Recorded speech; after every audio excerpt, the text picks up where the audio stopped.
दोस्तों, महर्षि दुर्वासा पृथ्वी पर भ्रमण कर रहे थे। तभी उनकी दृष्टि आकाश की ओर उठी और उन्होंने एक विचित्र दृश्य देखा। उन्होंने देखा कि एक अप्सरा हाथ में एक फूलमाला लिए धरती पर उतर रही है। उसके हाथ में लगी उस फूलमाला में इतनी मादक सुगंध आ रही थी कि दुर्वासा का मन उस माला को पाने के लिए लालायित हो उठा। अप्सरा जैसे ही धरती पर उतरी, दुर्वासा तेजी से चलकर उसके समीप पहुंच गए और अप्सरा से बोले, हे सुंदरी, तुम्हारी ये माला तो बहुत ही सुंदर है, तुम ये माला मुझे दे दो। अप्सरा इनकार न कर सकी। वह बोली, अवश्य लीजिए भगवान, इस माला के योग्य आप नहीं होंगे तो भला और कौन होगा। अप्सरा ने वह माला दुर्वासा को दे दी। माला लेकर दुर्वासा आगे चल दिए। आगे चलकर उन्होंने ऐरावत हाथी पर सवार देवराज इंद्र को आते देखा। उन्होंने वह माला देवराज इंद्र को देते हुए कहा, हे इंद्रदेव, ये पुष्पहार स्वीकार कीजिए। इसके फूल इतने ताजे और सुगंधिदायक हैं कि इनसे अभी भी मधुमक्खियां मधुर मधुपान कर रही है। इंद्र ने वह माला ले तो ली, परंतु उन्होंने अपने गले में नहीं डाला, अपितु हंसी हंसी में ही माला को ऐरावत हाथी के मस्तक पर रख दिया। ऐरावत हाथी उसकी सुगंध से ऐसा उन्मत्त हो उठा कि उसने वह माला अपनी सूंड से उठाई और उसे भूमि पर फेंक दिया। यह देखकर महर्षि दुर्वासा क्रोधित होकर बोले, हे इंद्र, यह कैसा मूर्खतापूर्ण कार्य कर डाला। मैंने तुम्हें दिव्य पुष्पहार दिया जिसमें स्वयं समृद्धि की देवी श्री वास करती है, भेंट किया और उसका अनादर किया तुमने। कान खोलकर सुन लो, जिस प्रकार तुमने इस दिव्य पुष्पहार को पृथ्वी पर फेंका है, मैं तुम्हें श्राप देता हूँ कि इसी प्रकार तुम्हारी शासन की सभी शक्तियाँ धूल में मिल जाएंगी। इंद्र को अपनी करनी का पश्चाताप होने लगा। वे ऐरावत हाथी से नीचे उतरे और दुर्वासा के आगे अपना शीश झुकाते हुए बोले, हे ऋषिवर, मुझसे भारी भूल हो गई, कृपा करके मेरे इस अपराध को क्षमा कर दीजिए। किंतु दुर्वासा टस से मस नहीं हुई। वे बोले, इंद्र, न तो मैं करुणामय हूँ और न ही मैं आसानी से किसी को क्षमा करता हूँ। मैं तुम्हारी एक भी विनती नहीं सुनूंगा। तुम तो स्वभाव से ही घमंडी हो। तुम क्या समझते हो कि मैं तुम्हारी इस दिखावटी विनम्रता से पसीज जाऊंगा। देवराज इंद्र निराश होकर चले गए। दुर्वासा के श्राप के फलस्वरूप उसी दिन से प्रवृत्ति में परिवर्तन होने लगा। पेड़ पौधे कुमलाने लगे। इंद्र और अन्य देवताओं की शक्तियां क्षीण होने लगी। तब सभी देवता इंद्र के पास पहुंचे और आपस में विचार विमर्श करने लगे। वासुदेव बोले, देवराज, मेरे शरीर में तो एकदम से शिथिलता आ गई है। ऐसा लगता है मानो किसी अदृश्य शक्ति ने मेरी सारी शक्तियां निचोड़ ली हो। जीवन में कुछ उत्साह नहीं रह गया है। कुछ ऐसी ही हालत मेरी भी है। अग्निदेव बोले, मेरा तो सारा शरीर ही जड़ हो गया है, कुछ काम करने में मन नहीं लगता। मैं स्वयं भी उस कारण को समझने में असक्षम हूँ। देवेंद्र ने कहा, मेरे शरीर में तो जैसे जान ही नहीं रही है। जैसे ही असुरों को देवताओं की शक्तिहीन हो जाने का समाचार मिला, उन्होंने असुराधिपति के नेतृत्व में देवलोक पर धावा बोल दिया। युद्ध में बहुत से देवता मारे गए। जो बचे वे अग्निदेव के नेतृत्व में भाग खड़े हुए। स्वयं इंद्र भी किसी प्रकार जान बचाकर देवलोक छोड़ भागे और पर्वत की गिरी कंदराओं में जाकर छिप गए। अन्य देवता भागकर ब्रह्मालोक में पहुंचे। ब्रह्मालोक मेरु पर्वत पर स्थित था। वहाँ ऊंचे सघन वृक्ष, सुवासित सुमन और शीतल झरनों की कोई कमी नहीं थी, किंतु देवताओं को वहाँ की भीनी भीनी पवन भी कोई ठंडक नहीं पहुंचा सकी। उनका मन किसी भी कार्य में नहीं लग रहा था। पक्षियों के मधुर गान में भी अब उनकी रुचि नहीं रह गई थी। देवता ब्रह्मा जी के पास पहुंचे और उन्हें अपनी स्थिति से अवगत कराते हुए बोले, हे ब्रह्मा, कृपा करके हमारी दशा को देखिए, हमें दुर्वासा मुनि के श्राप से छुटकारा दिलाइए। आप जो कहेंगे हम वही करेंगे। देवताओं की ऐसी दुर्दशा देखकर ब्रह्मा जी का हृदय पसीज गया। उन्होंने थोड़ी देर तक ध्यान लगाया और सर्वशक्तिमान विष्णु का स्मरण किया। फिर वे देवताओं से बोले, हम सबको मिलकर उनकी शरण में जाना होगा और जिनकी कृपा से देवता, असुर, पशु पक्षी, पेड़ पौधे, यहाँ तक कि मैं भी, अर्थात हम सब जीवित हैं।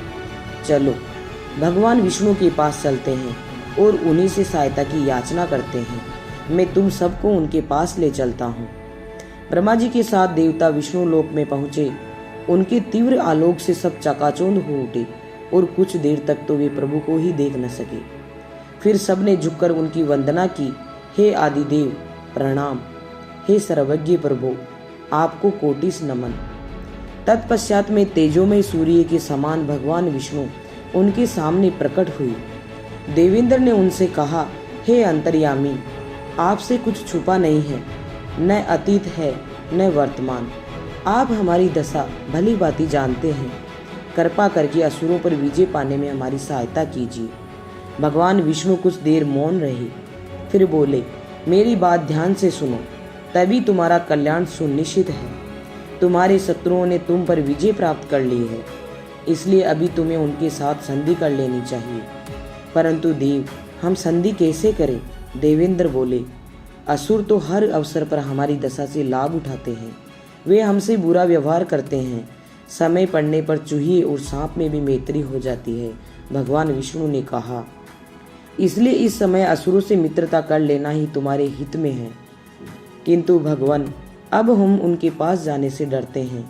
इंद्र बोले, तभी तो मैं कहता हूँ कि पहले उनसे संधि करो, उसके बाद समुद्र मंथन पर अमृत प्राप्त करने का प्रयत्न करो। भगवान विष्णु ने कहा, तुम अमृत प्राप्त करने में उन्हीं असुरों की सहायता लो। एक बार यदि तुम लोग अमृत पी लोगे और तुम्हें उनसे कोई भय नहीं रहेगा। किंतु देव, यदि असुर अमृत निकालने में हमारी सहायता करेंगे तो क्या वे भी उसके भागीदार नहीं होंगे? ऐसा नहीं होगा। वे मंथन में तुम्हारी सहायता अवश्य करेंगे, किंतु अमृत में उन्हें हिस्सा नहीं मिलेगा। भगवान विष्णु ने देवताओं को आश्वस्त किया। विष्णु के आश्वासन पर देवताओं की बाछें खिल गई। उन्होंने विष्णु को पुनः नमन किया और बोले, असुरों को समुद्र मंथन के लिए अवश्य आमंत्रित करेंगे भगवान। देवता असुरों के राजा बलि के पास पहुंचे।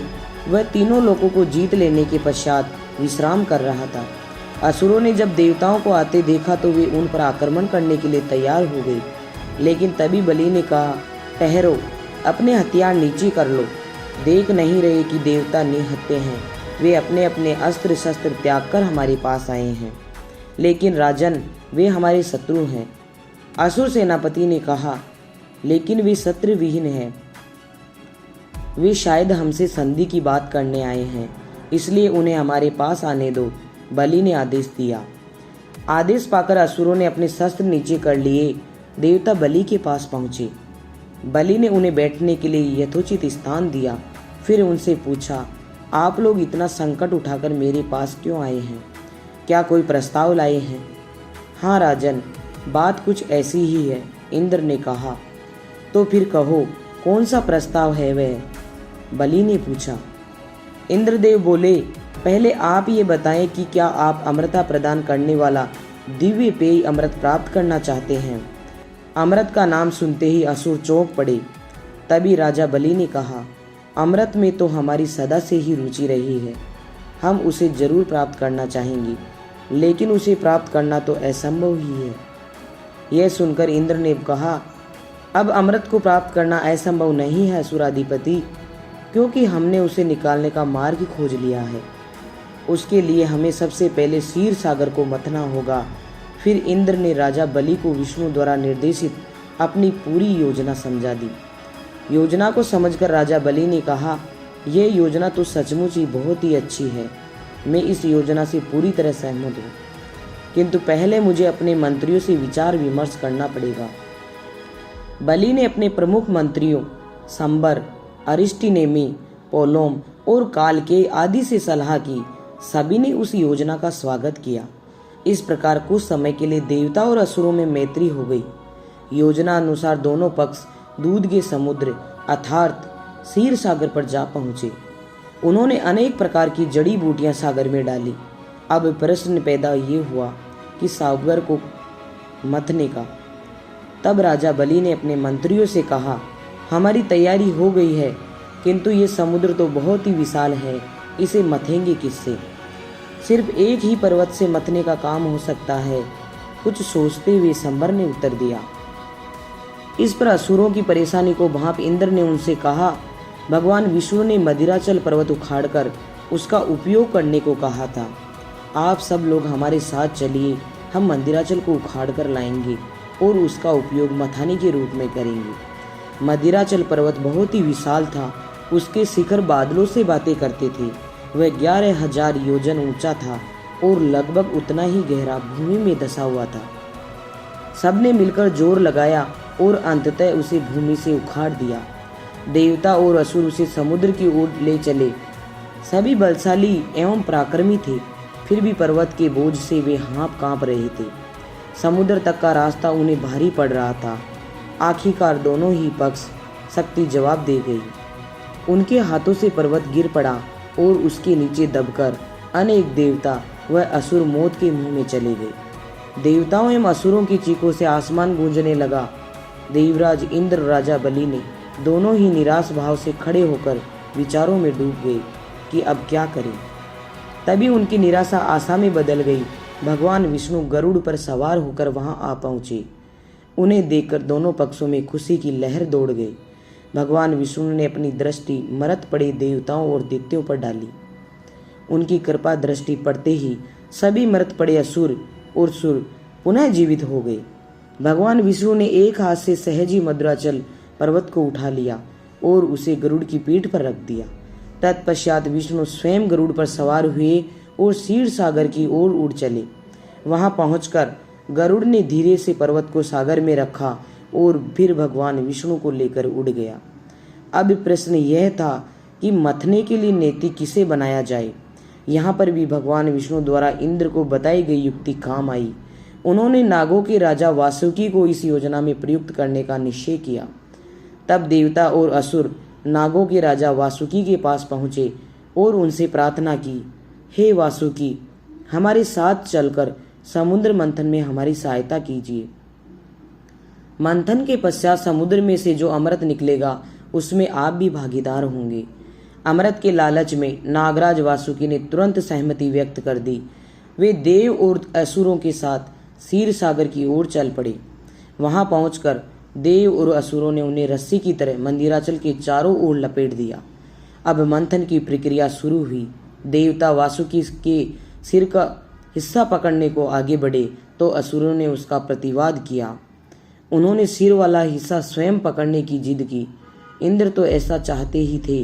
वे जानबूझकर वासुकी की सिर की ओर बढ़े थे ताकि उनका विरोध करने के लिए असुर स्वयं सिर वाला हिस्सा थामने की जिद करे।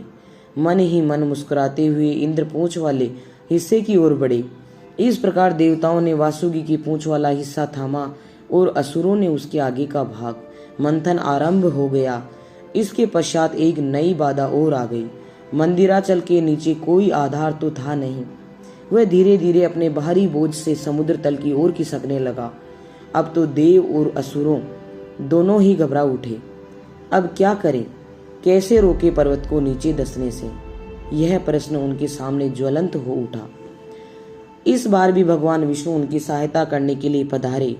एक विशाल कछुए का रूप धारण करके वे समुद्र तल में जा पहुंचे और मंदिराचल पर्वत को अपनी पीठ पर टिका लिया। दोनों पक्षों ने फिर से कार्य शुरू किया। भगवान विष्णु की कृपा से देवताओं और असुरों एवं वासुकी में नई शक्ति का संचार हो गया था। मंथन की गति तेज और तेज होती गई। वासुकी और अनेक मुखी अग्नि और धुआं उगलने लगी। इस गर्म, घने एवं जहरीले धुएं ने असुरों को, जो वासुकी के सिर के पास थे, चारों ओर से ढक लिया था। वे बुरी तरह से चीखने चिल्लाने लगे। असुरों ने अनेक पराक्रमी वीरों, पोलोम, कालकेय, इलवल आदि का रंग बदरंग हो गया। वे किसी दावानल द्वारा झुलसाए पौधों की भांति सूख गए। देवता भी धुएं से अछूते नहीं रह सके, किंतु भगवान विष्णु ने उन पर शीतल जल की फुहार छोड़कर उनमें स्फूर्ति भर दी। देवता और असुर मत्ते गए। मंथन के अनेक प्रकार की मछलियां एवं जहरीले सर्प बाहर निकले। फिर निकला भयंकर विष, जो घने धुएं के समान भूमंडल पर छा गया। ये देखकर देवता चिल्ला उठे, ये भयंकर विष हलाहल है। शीघ्र ही ये जगत पर छाकर सब जीवों के प्राण ले लेगा। व्याकुल होकर देवताओं ने इस बार भगवान शंकर को पुकारा, हे शिव शंकर, हे अभयंकर, हम लोग मृत्यु के मुख में जा रहे हैं, हमारी रक्षा कीजिए देव। शिवजी ने देवताओं की पुकार सुनी। वे तुरंत कैलाश छोड़कर देवताओं की रक्षा के लिए उनके पास पहुंचे। उन्होंने उस विष को अपनी अंजुली में भरकर पी लिया, किंतु उसे अपने कंठ से नीचे नहीं उतरने दिया। हलाहल पी लेने से उनका कंठ नीला पड़ गया और कंठ नीला हो जाने के कारण उनका नाम पड़ गया नीलकंठ। देवताओं ने उन्हें नमन किया। हे नीलकंठ, हमारी प्रार्थना सुन लेने के लिए आपको बारंबार प्रणाम। हम आपके अत्यंत आभारी हैं। हे देव, आपने हमारी पुकार सुनकर हमारी जो सहायता की है उसे हम सदैव याद रखेंगे। शिवजी ने मुख से कुछ कहा नहीं, वे सिर्फ मुस्कुराते रहे। इसके पश्चात मंथन से समुद्र में से सुरभि नाम की एक गाय प्रकट हुई। तत्पश्चात श्वेत ध्वल ऊंचे सरयवा घोड़ा, फिर निकली कुछ परम सुंदरी अप्सराएं। इनके बाद दिव्य वृक्ष पारिजात प्रकट हुआ और पारिजात के पश्चात प्रसाद भरे नेत्रों वाली मदिरा की देवी वारुणी प्रकट हुई और इनके पश्चात समुद्र में से रूपमती कांतिमयी देवी श्री बाहर आई। उनका रूप निहार कर देवता और असुर दोनों ही विचलित हो उठे। सभी दौड़ दौड़कर उनका स्वागत करने लगे। इंद्र ने उन्हें एक आसन प्रस्तुत किया। गंगा एवं अन्य पवित्र नदियों ने स्वर्ण कलशों से पवित्र जल लाकर उनके चरण धोए। ऋतुराज वसंत फल और फूल ले आए। अप्सराओं ने उनके सामने नृत्य आरंभ किया। मेंदे ने तरह तरह के वाद्य एवं शंख बजाकर उनका संगीतमय स्वागत किया। जल के देवता वरुण ने सुवासित वैजयंती माला उन्हें भेंट की। मंगलाचरण की इन विधियों से पूरे होने पर श्री लक्ष्मी जी उठ खड़ी हुई। वे चारों ओर दृष्टि डालते हुए किसी ऐसे व्यक्ति को खोज रही थी जो सर्वगुण संपन्न हो। अंत में उन्होंने भगवान विष्णु का चयन किया और हाथ में थमी वैजयंती माला उन्हें पहना दी। समुद्र मंथन पुनः प्रारंभ हुआ। एक एक करके अनेक वस्तुएं समुद्र के गर्भ से निकलती गई।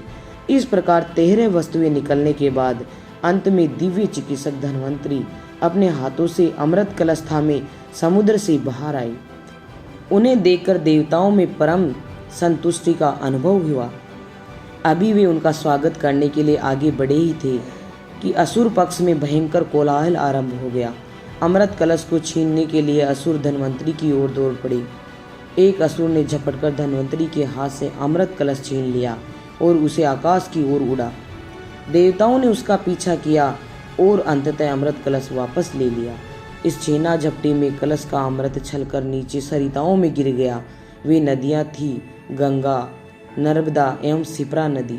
जहाँ जहाँ अमृत कलश से अमृत नीचे गिरा था वहाँ वहाँ आज भी युक्तम्ब के मेले लगते हैं। असुरों को इस छीना झपटी को देखकर भगवान विष्णु चिंतित हो गए। उन्होंने तुरंत एक मोहिनी स्त्री का रूप धारण किया और उस ओर बढ़ चले जहाँ अमृत पाने के लिए देवता और असुरों में छीना झपटी चल रही थी। तभी अचानक असुरों की नजरें मोहिनी पर पड़ी, जो रसीले हाव भाव एवं कटाक्ष बिखेरती उन्हीं की ओर आ रही थी। मोहिनी को देख असुर अमृत पीना भूल गए और एकटक उनकी ओर देखने लगे। कैसा अनुपम सौंदर्य है, काल के असुर के मुंह से निकला। हाँ, और रूप भी कितना मनोरम है, पोलोम बोला। क्यों न हम इससे ही कहें कि यह अमृत हमें बांट दे। इलवल ने सलाह दी, इसके हाथों में अमृत पीकर तो मैं धन्य हो जाऊंगा। एक अन्य असुर ने लार टपकाते हुए कहा, चलो चलकर उससे बातें करते हैं। इलवल बोला और मोहिनी की ओर बढ़ चला। इस बार वह असुर जिसने अमृत कलश अब भी कब्जाया हुआ था आगे आया। उसने मोहिनी से कहा, लो सुंदरी, यह अमृत कलश लो और अपने हाथों से हम सब में अमृत बांट दो। तब मोहिनी ने इठलाते हुए मादक स्वर में उससे कहा, अरे असुर लोगो, तुम लोग मेरे पीछे क्यों पड़ गए हो? मैं तो एक नारी हूँ, क्या आप नहीं जानते कि नारियाँ कितनी चंचल होती है? प्रत्युत्तर में कई इठाके उभरे। फिर पोलोम असुर ने कहा, तुम्हारी बात सत्य है सुंदरी, किंतु हमें तुम पर विश्वास है। तुम्हारी बात इसलिए हमारी इच्छा है कि तुम ये अमृत हम सबको बराबर बांट दो। अच्छा, किंतु तुम्हें मेरा निर्णय स्वीकार करना होगा, चाहे तुम उससे सहमत हो या न हो। मोहिनी ने कहा, तुम्हारा कोई भी कार्य हमें अप्रिय नहीं लग सकता है। पोलोम की कामुक आवाज गूंज उठी। मोहिनी ने कुछ क्षण विचार किया। वह सोचने लगी, इन्हें अमृत दे देना तो जहरीले सांपों को दूध पिलाने के समान होगा। नहीं नहीं, इन्हें अमृत हरगिज भी नहीं मिलेगा। इस बीच देवता और असुर दो कतारें बांधकर चुपचाप खड़े हो गए। मोहिनी जब राहु को अमृत पिलाने लगी तो देवता चिल्ला उठे, ठहरो देवी मोहिनी, इसे अमृत मत पिलाना, ये देवता नहीं है। अमृत मुश्किल से राहु के कंठ तक पहुंचा ही था कि विष्णु ने तुरंत अपना सुदर्शन चक्र राहु की सिर की ओर फेंक दिया। सुदर्शन चक्र ने राहु का सिर काट डाला। उसका मस्तक विहीन सिर पर जब गिर पड़ा तो धरती फट गई और पर्वत डांवाडोल हो गई। असुर राहु का कटा सिर भयंकर गर्जना करता हुआ आकाश की ओर उड़ चला। आज तक भी राहु के सिर और सूर्य एवं चंद्रमा के बीच संघर्ष चल रहा है। राहु का सिर नियमित अवधि के बाद सूर्य और चंद्रमा को ग्रस लेता है, जिससे ग्रहण होता है। राहु के साथ ऐसा होते देख आखिरकार असुरों को होश आ गया। उन्होंने मोहिनी के रूप में विष्णु को पहचान लिया। तब वे विष्णु द्वारा किए गए छल से बहुत कुपित हुए और जोर जोर से चीखने चिल्लाने लगी, हमें भी अमृत दो, हमारा भी हक है इस पर। इधर असुर भली भांति अस्त्र शस्त्रों से लेस होकर देवताओं पर झपट पड़े। देवताओं ने असुरों पर नुकीले भाले बर्छे फेंके। असुर बड़ी संख्या में मारे गए। स्वर्ण मुकुटों से सजे उनके सिर रणभूमि में जहां तहां लौटने लगे। युद्ध के गर्जन और कराहों से वातावरण गूंजने लगा। युद्ध अपनी चरम सीमा पर पहुंच चुका था। तभी स्वयं विष्णु युद्ध भूमि में पहुंचे। कुछ क्षण उन्होंने दोनों पक्षों की ओर देखकर विचार किया कि दोनों ही पक्ष समान रूप से शक्तिशाली हैं, पर देवता कुछ शिथिल पड़ते नजर आ रहे हैं। शायद उन्हें मेरी सहायता की जरूरत है। ऐसा विचारक उन्होंने सुदर्शन चक्र का आह्वान किया, जो पलक झपकते ही भगवान विष्णु के हाथ में आ पहुंचा। भगवान विष्णु ने असुरों का निशाना साध कर सुदर्शन चक्र उन पर फेंका। चक्र तेजी से घूमता हुआ असुरों की ओर बढ़ा और उनका विनाश करने लगा। समर भूमि में असुरों की आहें कर रहे गूंजने लगी, किंतु असुर इतनी आसानी से हार मानने वाले नहीं थे। वे युद्ध भूमि में छोड़कर आकाश की ओर उड़ गए और वहीं से विशालकाय पर्वत उठा उठाकर देवताओं पर फेंकने लगे। पर्वतों से टकराने से भयंकर गर्जन होने लगा। वन, वृक्ष, पृथ्वी सभी थरथरा उठे। एक बार फिर भगवान विष्णु ने देवताओं की रक्षा की। उन्होंने अपने बाण चलाकर नीचे नीचे गिरते हुए पर्वतों को चूर चूर कर दिया। असुरों की अंतिम चाल भी निसफल रही। अपनी हार मानकर उनमें से कुछ चीखते चिल्लाते हुए पृथ्वी के गर्भ में समा गए और कुछ समुद्र में कूद गए। विजयी देवताओं ने मदिराचल पर्वत को फिर से उनके स्थान पर स्थापित कर उसकी स्तुति की, देवताओं की मनोकामना पूर्ण की। अमृत पीकर वे अमर हो गए। अगर आपको हमारा ये वीडियो पसंद आया है तो प्लीज़ इसे लाइक करें और अपने दोस्तों के साथ शेयर करें। साथ ही हमारे चैनल को सब्सक्राइब करना ना भूलें। मिलती हुई एक नई कहानी के साथ, तब तक अपना ख्याल रखिए और हमारे साथ जुड़े रहिए। धन्यवाद।